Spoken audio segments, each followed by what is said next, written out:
And now we come to the special feature of our program, the appearance of our mystery celebrity. My friends on the panel would recognize our guest immediately, so they have, as usual, been provided with blindfolds. Are the blindfolds all in place, panel? Mm-hmm. Yes, sir. Good. Will you come in, Mystery Challenger, and sign in, please?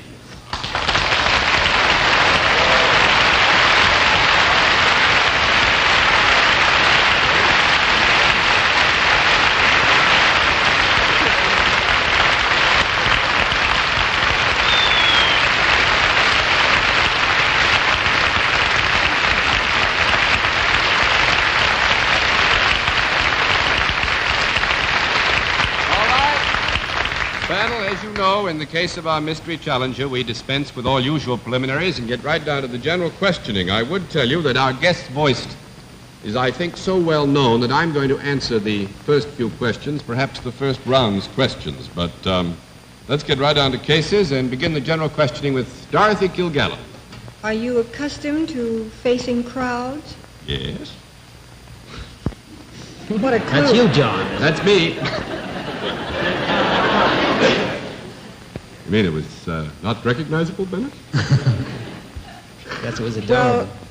Well, are we to gather that this person's voice is even more famous than that of, say, a famous motion picture star? Yes. Well, you know, all things are relative in this relative world of ours. I would say that our guest's voice is most famous, and we would leave the comparative to the decision of that individual who chose to pose the question. Thank you,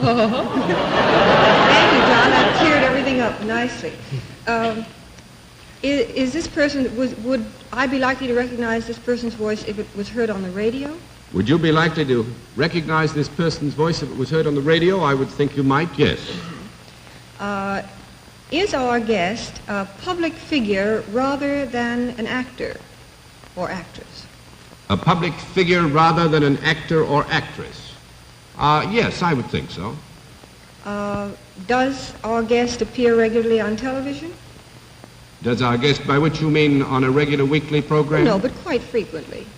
Well, I would think that quite frequently would not be exactly correct. Would you?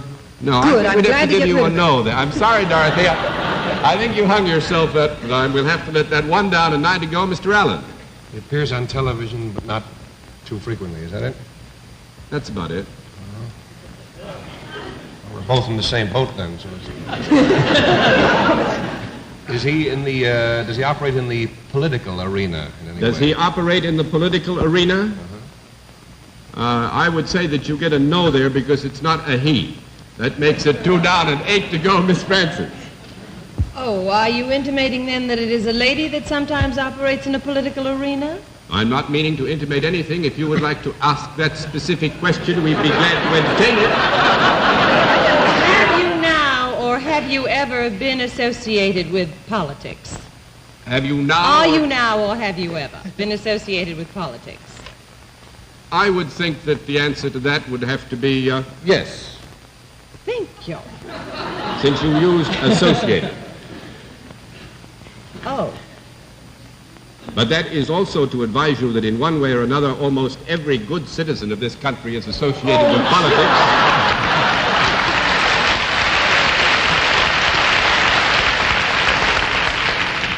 We will now say I pledge allegiance in uniform. Are you in Washington? Right Not now, of now? course, you understand.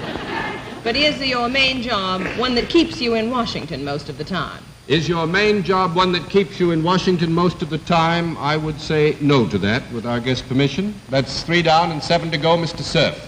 Well, would our distinguished guest be found in the vicinity ever of the United Nations setup? In the vicinity of the United Nations? Well, I would think probably we might find our guest in the vicinity of the United Nations, yes. Now, knowing your very tricky and sly ways, John, you talked about a citizen of this country. I don't think that this may necessarily be a citizen of this country. We would be... Is this lady a citizen? I'm going to put it, is it true that this lady is not a citizen of the United States? Is it true that this lady is not a citizen of the United States. That would make it 4 down and 6 to go. I got it figured out. All right, Miss Kilgallen.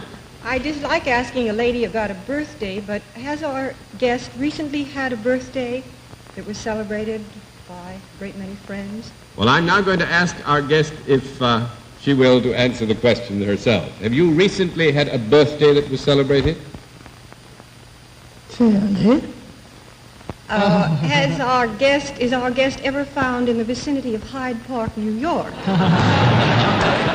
Is our guest ever found in the vicinity of Hyde Park, New York? And almost every other vicinity you can think of. Not often. I think once in a while, Miss Dorothy. Oh, you mean I'm still on? Yes, you're still on. Is our guest famous for traveling? Is our guest famous for traveling? Yes. Is she also a newspaper columnist? Yes. Did she ever occupy the White House? Yes. Is it Mrs. Franklin Delano Roosevelt? Mrs. Franklin Delano Roosevelt.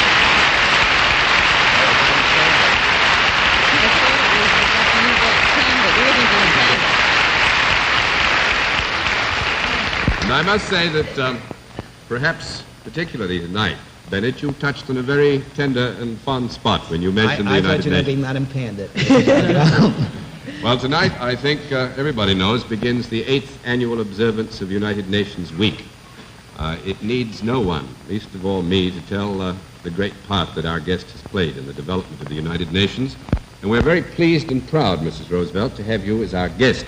I think perhaps, too, that you could describe better than anyone just what the purpose of United Nations Week is. Well, United Nations Week, of course, is, I think, rather an American undertaking. The American Association for the United Nations started United Nations Week as preparation for United Nations Day, which is an international day. Practically as many countries as are members try to commemorate United Nations Day. But we in this country try to prepare during the week beforehand so as to spread more information and understanding about what the day really means. And that is the week that we're beginning tonight. That is the week we're beginning tonight. Well, I think to get that week off to a good start, you're the best spokesman that anyone could possibly hope to have. And Hear, hear. more than that, this is a banner day for What's My Line. We will always remember very fondly that you honored us by being our mystery guest, and I'm sure that the panel would love very much to shake your hand and say good night. Thank you, Mrs. Roosevelt.